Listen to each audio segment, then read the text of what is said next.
Hello again, thanks for joining me.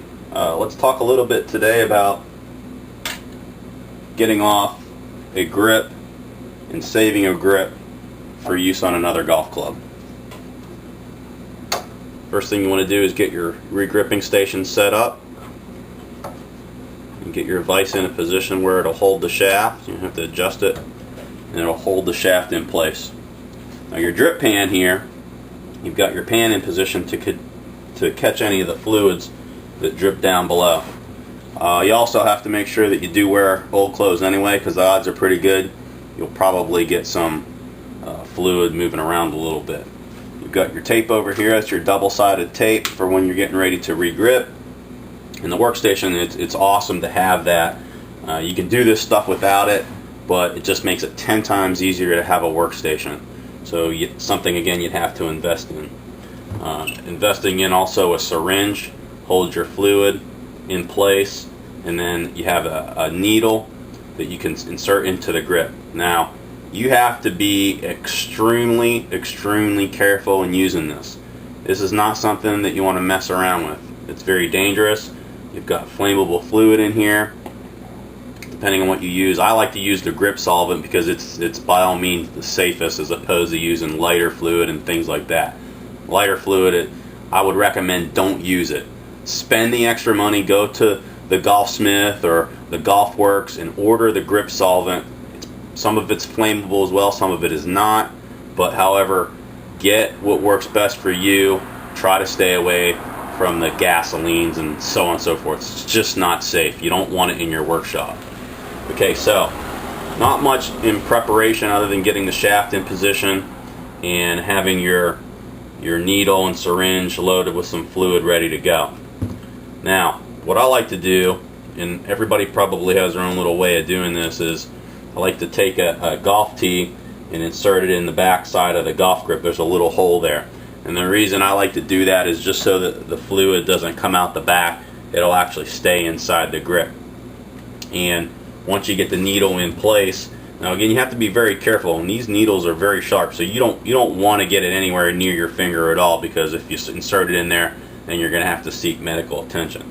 So I'll basically just kind of set the gun in place and then have my needle here, keep my hands pretty clear and free from the golf grip, and just kind of guide it a little bit into the rubber. And once it's in the rubber, okay, don't think that you're safe, but just go real gently. Here you don't want to go fast. You just want to go nice and smooth, because if the needle breaks, then you're in trouble. So you just want to get the needle into position. It might be in all the way, it might not be. So I'm just going to give it a little tap, and right then, as soon as I gave the gun a little tap, I could see I had the needle in far enough that the fluid went in because the grip expanded just a little bit. So that's good. Nice and safe. Took my time, not in any hurry. Okay, that's the main part. Don't be in any hurry. Have to have the right tools. I'm just going to give it a couple little squirts. And once I do that, I can put my hand onto the grip and give it a little move here. Add a little bit of fluid as I need. You can see right there the grip gave way at the end. Now my gun hasn't been working all the best lately, so it's taken me a little bit longer to get some of the grips off and keep the fluid down in there. So basically what you have to do is you have to use a little bit of pressure now and get the fluid down into the golf grip so that you can start to move it around and get it loosened to get it off.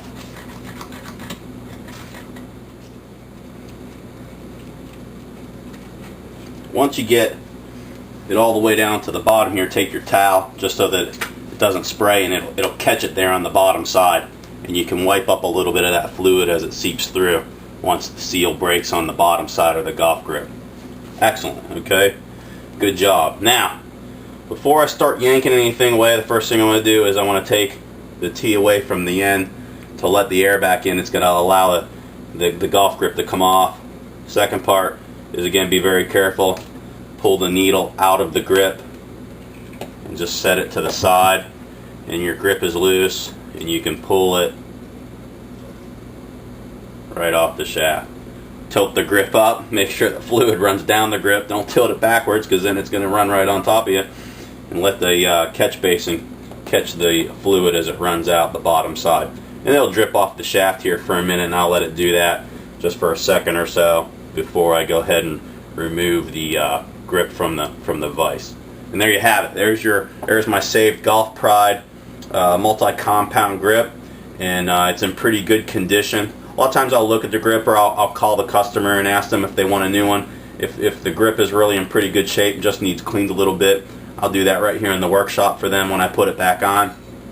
But this grip's perfectly reusable, and he doesn't have to spend an extra, $5-10 for a new grip. We can save that one and use it right on the other one. So I might just charge them $1 just for the aggravation of getting the grip off, and some of them are easier done than others. So it takes a little extra time for me, but again, saves the customer a few bucks if I can do that for them, and I certainly will. There you have it. There's your grip.